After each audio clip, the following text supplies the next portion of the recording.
بسم اللہ الرحمن الرحیم نحمدہ ونصلی علی رسولہ الکریم اما بعد۔ سیرت النبی صلی اللہ علیہ وسلم کا 23واں درس ہے۔ آپ علیہ السلام نے اپنی زندگی میں وہ نیکی کا جو معاہدہ ہوا قریش کے درمیان، جس میں مظلوم کو اس کا حق دلایا گیا اور ظالم کے خلاف آواز اٹھائی گئی، اس میں آپ صلی اللہ علیہ وسلم نے شرکت کی۔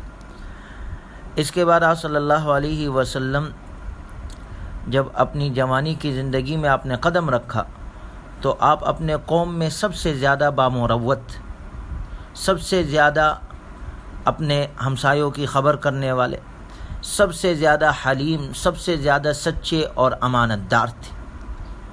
یعنی جو خصوصیات آپ میں تھی وہ قوم کے کسی اور جوان میں نہیں تھی، اسی وجہ سے قوم نے آپ کا نام امین رکھا۔ امانت داری کی صفت آپ میں پائی جاتی تھی۔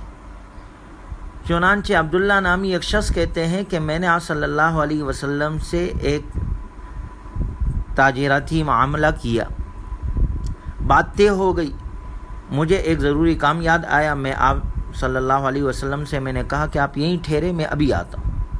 اور جب میں گیا، کہتے ہیں میں کام میں ایسے لگ گیا کہ بات ذہن سے نکل گئی۔ 3 دن کے بعد اتفاقاً میں وہاں سے گزرا تو کیا کہتے ہیں میں دیکھتا ہوں کہ آپ صلی اللہ علیہ وسلم انتظار کر رہے ہیں وہیں پر۔ کہتے ہیں میں آہستہ آہستہ پشیمان ہو کر آپ کی طرف بڑھا تو آپ صلی اللہ علیہ وسلم نے مجھے صرف یہی فرمایا کہ تم نے مجھے بڑی زحمت دی، میں اس مقام پر 3 دن سے موجود ہوں۔ اسی طرح عبداللہ بن سائف فرماتے ہیں کہ زمانہ جاہلیت میں رسول اللہ صلی اللہ علیہ وسلم کا شریک تجارت تھا، تجارت میں ان کے ساتھ کرتا تھا۔ جب میں مدینہ المنورہ حاضر ہوا تو آپ علیہ السلام نے فرمایا کہ مجھے پہچانتے ہو؟ میں نے عرض کیا کیوں نہیں اللہ کے رسول، آپ تو میرے شریک تجارت تھے، اور کیا ہی اچھے شریک تھے، نہ کسی بات کو ٹالتے تھے، نہ کسی بات میں جھگڑا کرتے تھے۔ یعنی یہ وہ اوصاف تھے جو آپ میں پائے جاتے تھے۔ نبوت سے قبل بھی لوگ آپ کو امین کہتے تھے، امانت دار کہتے تھے، صادق کہتے تھے، آپ کے اچھے اخلاق، اچھے کردار کا ذکر کرتے تھے، اور اہل مکہ اس کو مانتے تھے۔ آپ کی صداقت کا، آپ کی امانت کا ذکر ہر جگہ چرچے چل رہے تھے۔ چنانچہ جب 25 سال عمر آپ صلی اللہ علیہ وسلم کی ہوئی تو مکہ المکرمہ میں ایک عزت دار خاتون رہتی تھی، جو بہت عزت دار بھی تھی اور مالدار بھی تھی، جن کا نام ختیجہ تھا رضی اللہ تعالیٰ عنہ۔ یہ مکہ المکرمہ سے لوگوں کو ہر سال مضاربت پر اپنا مال دیا کرتی تھی۔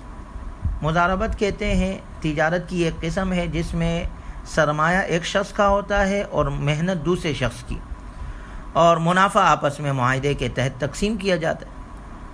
حضرت خدیجہ رضی اللہ تعالیٰ عنہ نے جب آپ صلی اللہ علیہ وسلم کی سچائی اور امانت داری اور بلند اخلاق کی باتیں سنی تو آپ صلی اللہ علیہ وسلم کو مضاربت کی پیشکش کی۔ آپ صلی اللہ علیہ وسلم نے اپنے چاچا ابو طالب کی مالی مشکلات کی وجہ سے یہ پیشکش قبول کر لی۔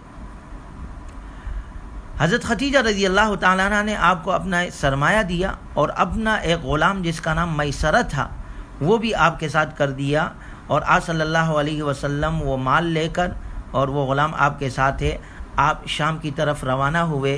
یہ شام کا دوسرا سفر تھا جو آپ صلی اللہ علیہ وسلم نے 25 سال کی عمر میں کیا، اور یہ سفر آپ نے تجارت کے لیے کیا۔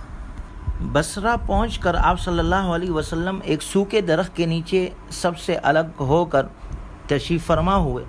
دیکھتے ہی دیکھتے وہ درخت ہرا ہونے لگا۔ اچھا، اس کے قریب ایک گرجا تھا جس میں ایک راہب تھا جس کا نام نصورہ تھا۔ جب وہ باہر آیا، اس نے دیکھا تو اس نے میسرہ سے پوچھا کہ یہ کون ہے مسافر، یہ شخص کون ہے؟ تو اس نے میسرہ نے کہا کہ یہ حرم کا ہمسایہ ہے اور قریش کا ایک تاجر ہے۔ اس نے کہا کہ میں نے کتب سماویہ میں پڑھا ہے کہ اس درخت کے نیچے سوائے پیغمبر کے اور کوئی نہیں آرام کرے گا، اور اس کے قیام کی برکت سے یہ درخت سبز ہو جائے گا۔ وہ ہو گیا۔ پھر اس نے خود میسرہ سے پوچھا کہ آپ کی آنکھیں کیسی ہیں؟ میسرہ بول پڑا کہ سیاہ ہے، البتہ سفید حصے میں سرخ ڈورے ہیں۔ نصورہ نے کہا جس میں یہ علامت ہو بلا شبہ وہی آخری نبی ہونے والا ہے، اور کہنے لگا ہوا آخر الانبیاء، یہی آخری نبی ہے، نبیوں میں سب سے آخری آنے والے۔ نصورہ نے کہا یہ علامتیں ہو بلا شبہ وہ آخری نبی۔ اس کے بعد آپ صلی اللہ علیہ وسلم اسباب خرید کے فروخت میں لگ گئے، اپنے تجارت میں لگ گئے، تو ایک شخص آیا آپ صلی اللہ علیہ وسلم سے کسی بات پر جھگڑا کرنے لگا، اور اس نے لات اور عزیٰ کی قسم کھانے کو کہا۔ آپ نے فرمایا اس کی قسم کھانا تو بڑی بات ہے، میں ان کے سامنے سے گزرتا ہوں تو منہ موڑ لیتا ہوں۔ یہ کہہ کر آپ صلی اللہ علیہ وسلم وہاں سے چلے گئے، اور وہاں موجود میسرہ نے اسے کہتے سنا، اس راہب کو، کہ وہ یہی بات کہہ رہے ہیں کہ یہ بات کہی اس نے کہ جو ہمارے علماء کہتے ہیں کہ اس شخص میں تو پیغمبرانہ صفات ہے۔ یہ بات سن کر میسرہ کو آپ صلی اللہ علیہ وسلم میں دلچسپی اور پیدا بڑھ گئی، اور یہ بھی دیکھا کہ دھوپ جب تیز ہو گئی تو دو فرشتے آئے آپ پر سایہ کیے ہوئے۔ میسرہ نے اس سفر میں یہ سارے منظر دیکھے، آپ صلی اللہ علیہ وسلم کی یہ سارے معجزات دیکھے، یہ کرامات دیکھے اور ذہن نشین کر لیے۔ چنانچہ آپ صلی اللہ علیہ وسلم نے بصرہ میں جو تجارت کی اس میں خوب نفع ہوا، عام تاجر کو جتنا نفع ملتا تھا اس سے دگنا نفع آپ نے کمایا۔ اس قدر نفع دیکھ کر میسرہ بے اختیار بول پڑا کہ اے محمد، ہم نے تو مدت سے ختیجہ کے مال کی تجارت کر رہے ہیں، مگر ہمیں کبھی اتنا نفع نہیں ہوا جو اس دفعہ آپ کی تشریف آوری کی وجہ سے ہوا۔ نبی صلی اللہ علیہ وسلم کا یہ کامیابی یقیناً آپ کے برکات اور آپ کے سچائی اور امانت داری اور آپ کی عام فہمی کا نتیجہ تھا۔ حضور صلی اللہ علیہ وسلم نے اس موقع پر ایک دانا اور دور اندیش تاجر ہونے کا ثبوت دیا۔ آپ صلی اللہ علیہ وسلم نے لگے ہاتھوں وہ ضروری سامان بھی خرید لیا جس کے مکہ المکرمہ میں مانگ تھی۔ بعض آ کے جب وہاں پہنچے تو حضرت ختیجہ نے وہ فروخت کیا جس پر بہت نفع ملا۔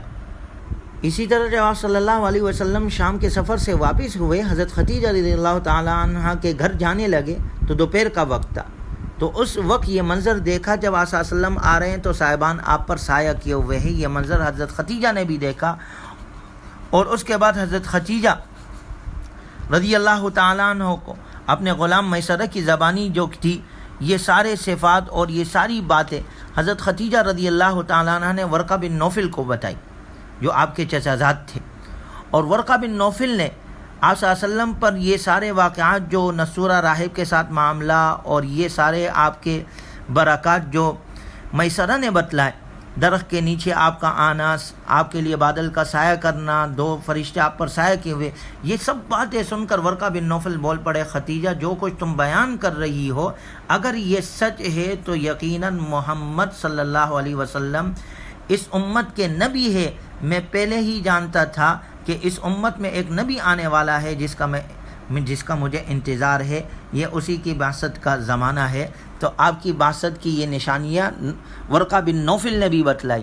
اور پھر اس تجارت سے ہمیں سب سے بڑا سبق ملتا ہے، آپ صلی اللہ علیہ وسلم ایک کامیاب تاجر کے اوصاف آپ میں ہے۔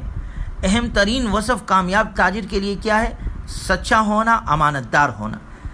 تجارت میں نبی صلی اللہ علیہ وسلم کی شخصیت یہی دو اوصاف آپ میں پائے جاتے تھے، اور انہی دو اوصاف کی برکت سے اللہ نے آپ کے لیے رزق کے دروازے، ہر قسم کی خیریں کھول دی۔ چنانچہ تجارت ایک بہترین ذریعہ معاش ہے۔ اللہ تعالیٰ نے اپنے نبی صلی اللہ علیہ وسلم کے لیے بعثت سے قبل اسے آسان کر دیا، اور آج صلی اللہ علیہ وسلم نے تجارت کے فنون میں مہارت حاصل کر کے تاجروں کو یہ فضیلت بتلا دی، اگر تم اپنے تجارت میں کامیابی چاہتے ہو اور تجارت کو بڑھانا چاہتے ہو ان دو وصفوں کو اپنا لو۔ التاجر الصدوق الامین مع النبیین والصدیقین والشہداء والصالحین، امانت دار تاجر، سچ بولنے والا تاجر قیامت کے دن انبیاء، شہداء اور صالحین کے ساتھ ہوگا۔ روزی کے حصول کے لیے باوقار پیشے کا اختیار کرنا مسلمانوں کے فرائض میں سے ہے۔ ایسا شخص دوسرے کے احکام کا پابند نہیں ہوتا، نہ کسی کا ماتحت ہوتا ہے بلکہ لوگ سب اس کے محتاج ہوتے ہیں۔ یہ تجارت کا سب سے کامیاب وصف ہے، امانت داری اور سچائی جو ہمارے نبی میں نبوت سے قبل پائی جاتی تھی۔ اللہ تبارک و تعالی ہمیں یہ صفات اپنانے کی توفیق نصیب فرمائے۔ وآخر دعوانا ان الحمد للہ رب العالمین۔ الحمد للہ رب العالمین۔